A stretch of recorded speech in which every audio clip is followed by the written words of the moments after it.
Provider fraud is a huge cost driver to the workers' compensation system and costs the industry millions of dollars.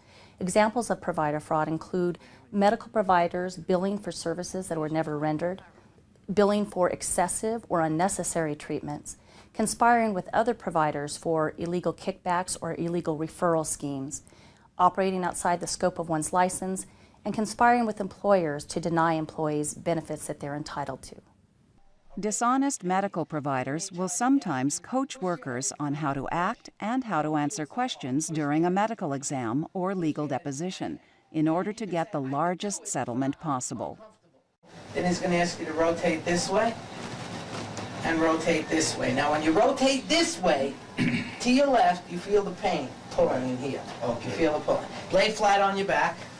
Of course, you're not going to do it that easy. No. Damn, you move like that. I'm just going through the motions on the rest of this exam. Good. Help yourself down. Good. It's going to say, keep your legs together, raise them both up. Okay. And then let it down. You can't do anymore. Why? You feel a pulling. You're uncomfortable in your upper back. Chiropractors like to fool people. Believe me, they like to fool people. They like...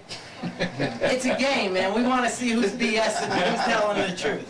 But the thing is, a lot of these guys are so stupid that they don't tell their patients what to do. All right? So I'm trying to tell you the things where I know how they're going to try to trick you up. Okay. He may say to you, okay, Mr. Reeves, turn over. Don't you be bopping over like 1, 2, 3. Right. I love when a person tells me they can't move like this, which means they basically can't do a sit-up.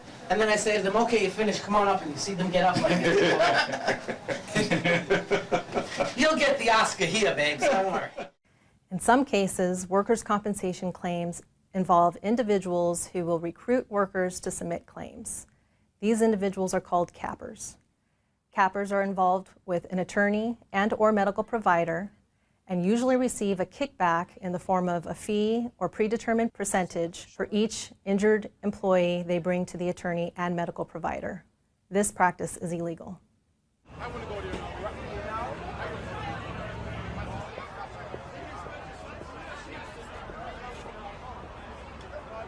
Hi. Hi. You can come over and talk to me if you want. What line of work are you in? Construction. And are you experiencing any pain currently? Sometimes my shoulder hurts a little bit. Okay, have you filed a workers' comp claim for that? No, I don't even know if it's work-related. Well, it really doesn't matter. Actually, if I could just get you to sign these papers right here, I could get you a free attorney, a free doctor, time off from work, and money. Really? Really. Just sign the papers. As simple as that. All right. All right, here you go. Workers' compensation attorneys are paid based on the amount of the settlement of the claim. Dishonest attorneys will sometimes commit fraud by referring their patients to medical providers who will add uninjured body parts to the claim. This results in the attorney being paid more for the settlement. It is illegal for various providers, such as a chiropractor, medical doctor, an attorney, to refer injured workers to each other in exchange for a kickback. It's also illegal for those various providers to share a common fee. Some people may not realize that you can be held equally responsible for provider fraud if you assist in perpetrating the fraud.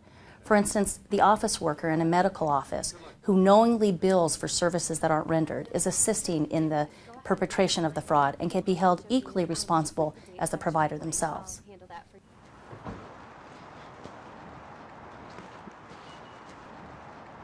Tom?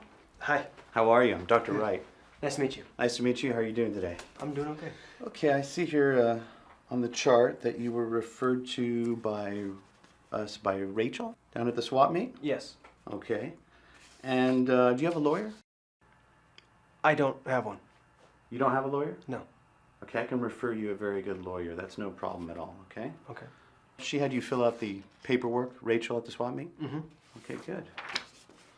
So you have shoulder pains, huh? You're getting a lot of pain in your shoulder? Yeah.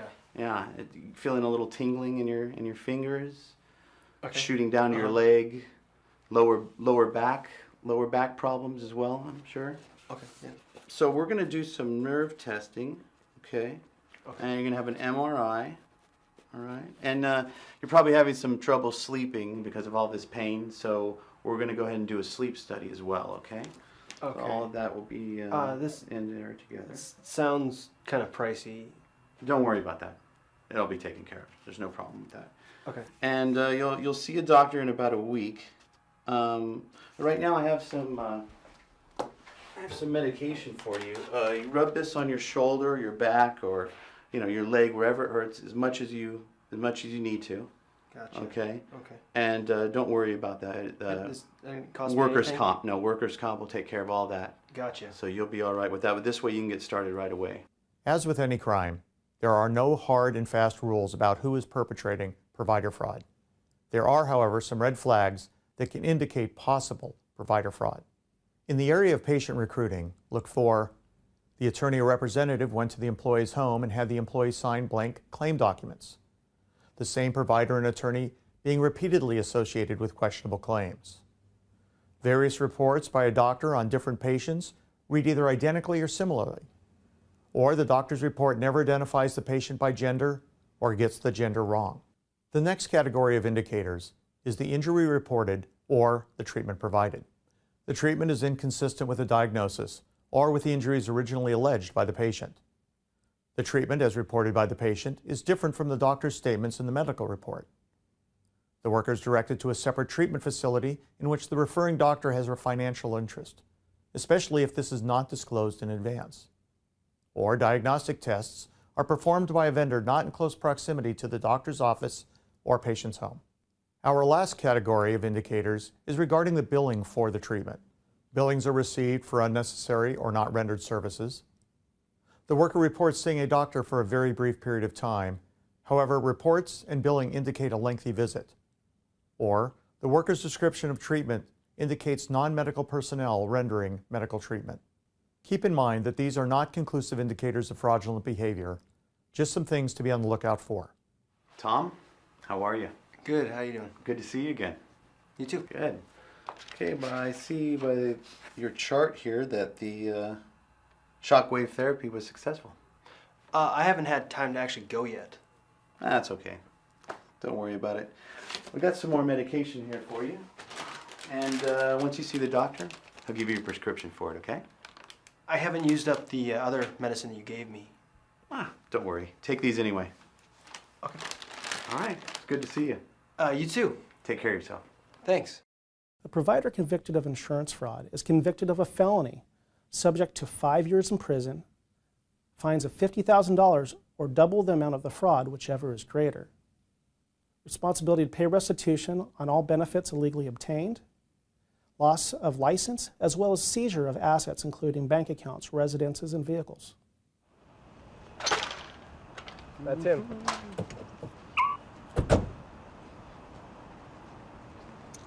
Dr. Wright, how you doing? Police officers. Got a warrant for your arrest. What's this all about? Go ahead and turn around for me. What do you got? What is this about? Put your hands behind your back. We'll explain everything to you in a This is minute. right here in front of my work. You guys have to do this right here? Oh, jeez. I should have known. Don't move. Oh, man. You gotta be kidding me. Let's go back towards the car. Treat me like some kind of criminal.